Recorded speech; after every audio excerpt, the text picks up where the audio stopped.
Alan Burnet built one of the largest media companies in New Zealand, a man who knew and worked for Rupert Murdoch. Unsurprisingly, he rates communication as the greatest business skill.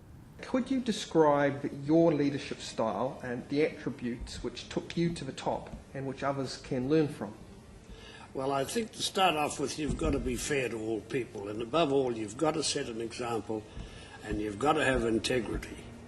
You know, it's no good trying to lead people if they don't think you're the right material. And that's the main thing. Involve them too. Show confidence in them too. And, you know, if they don't measure up, well, that's...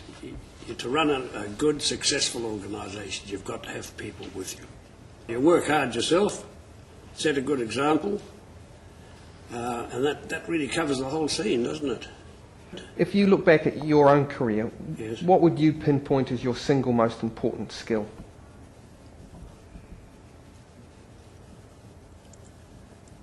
A conservative and careful approach to everything you did. Think it through properly before you embark on it. So that really, I suppose, is ability to do your homework properly. Does that mean that you're risk averse? Because you took some quite big risks. No, you've got to be prepared, but that doesn't mean to say you haven't done your homework properly. But you can take big risks, sure, but you've got to do your homework properly. And I took a few of those. You did indeed. Right, moving off leadership per se and talking about motivation, I think people would be interested to know what personally drove you to success in business. Well, David, I think I was very lucky in having the parents that I had, because somehow or other I seemed to have an ambition to want to always succeed. And anything I wanted to do, I wanted to succeed at it, and I wanted to do well. That was my main drive. I always wanted to succeed in everything I did, and I did work hard. I was a child of the Depression to start off with, and I realised that hard work was necessary to get anywhere. How do you get the best out of people? And is it important to foster a specific culture in a particular company, or is that an overused phrase? No, that's grossly overused phrase in my view. You lead by example, and you explain to people, keep them informed, and trust them. Whatever you do, trust them. All right, I want to shift on to then just talking about mistakes. Some people say it's good to fail because you learn. Can you look back and reflect, what would you regard as the biggest mistake that you made in your business career? Why, and what did you learn from it? Yes, well now, that's a pretty leading question.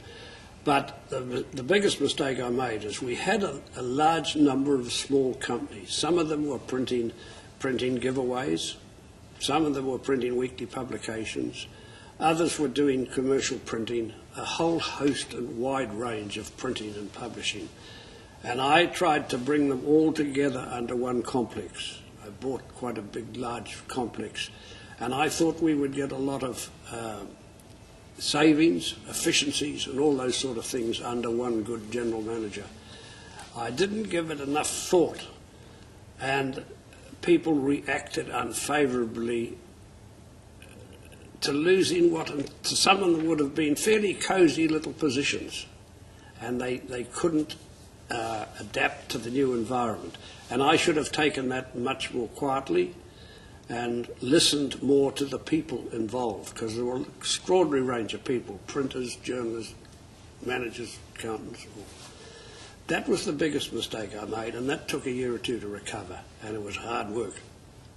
And the lesson you learned from that reinforces what you were saying about people. The lesson I learned from that is consult and talk to your people. You don't always necessarily have to take fully what they say to you, but you learn from it, and in the end you get a balanced judgment.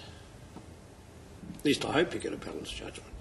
And the people are far more receptive to what you're trying to do. Keep them informed. Tell them what you're about. Have confidence in them. If there was one thing that you learnt through your career that you wish you'd known when you started out, what would be that tip that you would pass on? Oh, that's it. I think it would be communications. Communicate. Involve everyone that you're associated with without in any way breaking any confidences.